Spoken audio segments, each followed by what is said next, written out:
So it's June 12th and it's Democracy Day in Nigeria. And as usual, the president is expected to give a speech. But the president misstepped his foot while trying to climb the parade ride. And it wasn't funny. The fall looks so real. Yeah, it's not like as if it's not real. It's very real, but we hope that he is fine. We hope that the president is doing fine because no matter what is happening, no matter how it happened, he's still a human being and his welfare is still important. Meanwhile, let's take a listen to the Democracy Day speech from the only performing governor in the whole of Nigeria at the moment, Governor Alex Choma Otti. Today he gave a Democracy Day peace speech in Umuahia. Here's the video, guys. Enjoy. Abia, fellow Nigerians, men and women of goodwill, I bring you special Democracy Day greetings from Umuahia, the capital city of our great state, Abia. Let me congratulate all of us for the special privilege of witnessing the 2024 Democracy Day celebration. May I also appreciate you, dear compatriots, for your unyielding faith in democracy, especially in the dark days of military dictatorship, when it seemed to many like an unrealistic dream. Long before our independence from the colonial authorities, it was widely accepted that the only form of governance that can endure in the land shall be one where the right to choose and hold leaders accountable rests squarely with the people. This historical convention explains why we consistently resisted political usurpers, individuals whose ascensions to power happened outside standard democratic norms and practices. Today's celebration points us to three connected developments in our political evolution. The first is the significance of June 12th and the unforgettable sacrifices that happened between June 12, 1993, when an election that was adjudged to be the freest and fairest in the history of our nation was suddenly annulled. And May 29, 1999, when we went the full circle and ushered in the Fourth Republic following the election and swearing in of the democratically elected leaders across the Federation. June 12 ultimately has become a watershed moment in our national history because it points to our capacity to rise to the demands of greatness on one hand and reminds us of the great danger that often lurks around the corner just when we are closest to the gate of national rebirth on the other. On this day, we are called to rediscover the spirit of nationhood and the power of unity. As I had maintained on several occasions, the greatness of the Nigerian nation goes beyond the rich mineral resources buried beneath its soil. Our truest powers lie in our tenacity in pursuit and defense of our values and our generosity of spirit in appreciation of the things we love most dearly. June 12, 1993 election and the widespread anger that greeted its bizarre annulment lends further credence to the historical truth that democracy is the only form of government that shall be acceptable to all Nigerians. More importantly, we are reminded by what happened in the months and years that followed that Nigerians will stop at nothing to get what they want, however long it may take. Today's event teaches us in a very unique way that democracy, in form and essence, is a transgenerational journey, a torch that one generation passes on to the next to continue a race that is intrinsically connected to its overall destiny. Democracy is therefore more about what could happen tomorrow than it is about today's realities. It speaks in principle to our commitment to building a better society for those coming after us, to shield them from the troubles of today while empowering them to deal with the challenges of tomorrow. Our parents and grandparents fought the absurdity of colonial occupation, that those coming after may be empowered to deal with the challenges of national development headlong. Those who came before us challenged the contraption of military rulership, so that in our day we may work harder at deepening the roots of democratic governance. 25 years have passed since we made the ultimate transition from military to democratic governance. Today will therefore be a great day to reflect on how well we have done in the very important assignment of using the levers of democracy to expand the frontiers of material prosperity to millions of our compatriots who have lofty expectations at the dawn of the present era. Leaders like Chief MKO Abiola GCFR, his dear wife Kudera, Pa Alfred Rwani, and several other notable and unsung heroes of the democratic struggle offer so much in sacrifice to the campaign for the simple reason that they believed in the promise of democracy. They agreed, just like majority of us today, that it is the most suitable mechanism for harnessing the rich human and material resources of the land for the benefit of present and future generations. The most enduring appeal of democracy is not in the promise of El Dorado, but in the opportunities it gives adult members of the community to use their votes as instruments of change. But democracy is not just about votes and the push to occupy political offices. It is about what we do after the polls are closed, how we use the power that has been conferred on us as citizens, voters, and leaders of conscience to steer the ship of state in a desirable direction.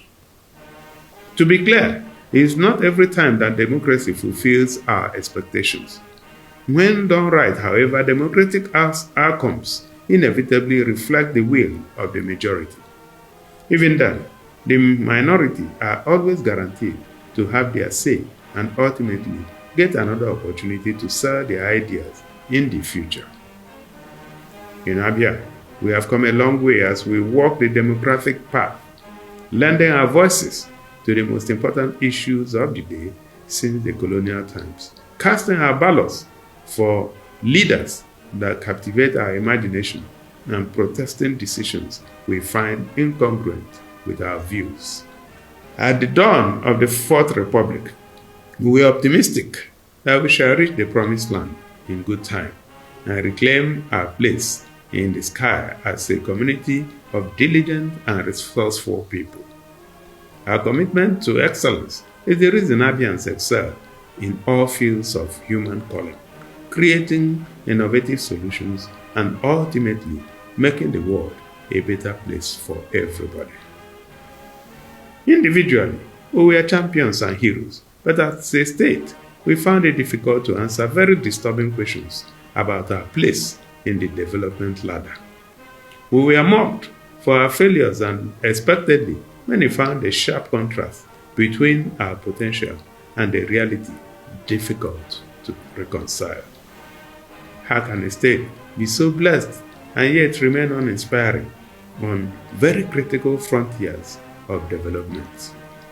To find reasonable answers to this and other nagging questions, the enduring promise of democracy as the most important vehicle for changing the fortunes of a society became very attractive. Human and material resources were mobilized, and 10 years ago, the journey to retake collective control of our common destiny began. We knocked on doors and took up spaces across various media platforms to sell our vision of a new order to Ndi Abia, arguing at the time that we deserve better than what the old order offered. We never expected the transition from the old to the new to be easy, because democracy is about propositions and counter-propositions. The people ultimately will have the final say, and they did.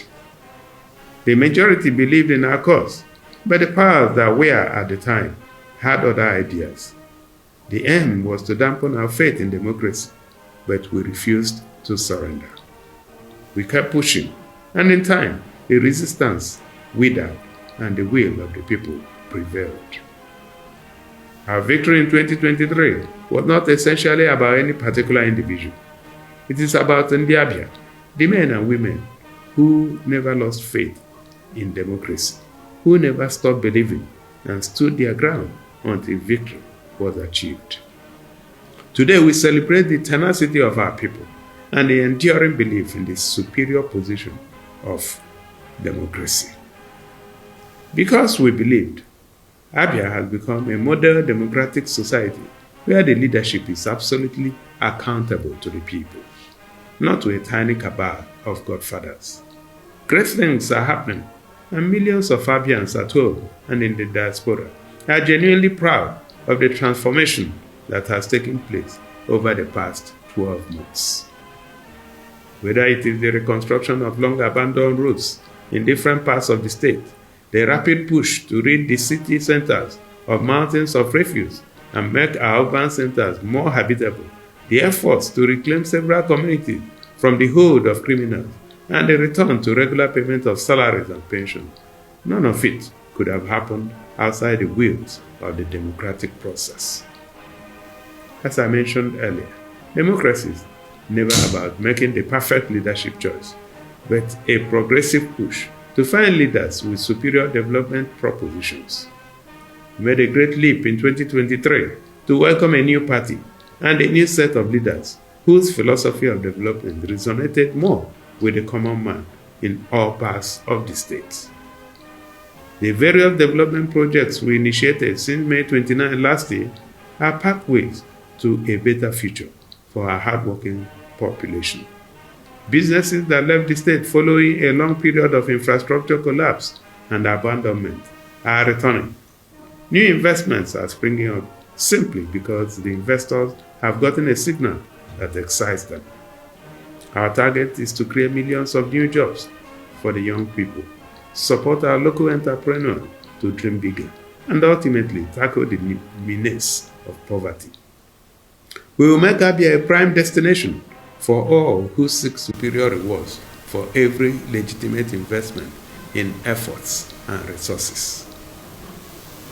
Wherever you are, whatever you do, the government will do its part by providing you with the right support to soar higher.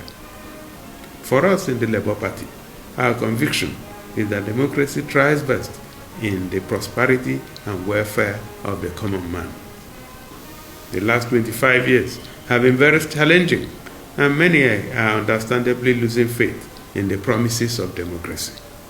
We must never deny the sufferings of our compatriots because everyone is important and every pain matters.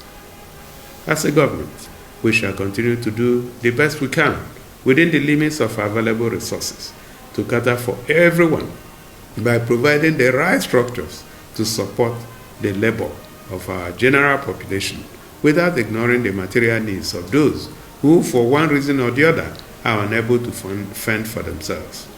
We shall not reach the mark in one day, but we will commit every waking hour to the task of meeting the aspirations we share as a democratic society. I therefore encourage you, Umunnem, not to despair. We have embarked on a journey of self-discovery, and as our parents who walked this path before us knew, the glory is in the consistency and the daily progress we make as we march collectively to the promised land, supporting the weak and leaving no one behind. Our dear state Abia will be great in our lifetime. It is a dream we are entirely committed to achieving. As citizens, we have been empowered to be central to the development process through constructive engagements with the authorities, fulfilling our obligations as citizens, and cooperating with the security agencies to make our state a crime-free society. Thank you very much for listening. Happy Democracy Day, and may God bless you.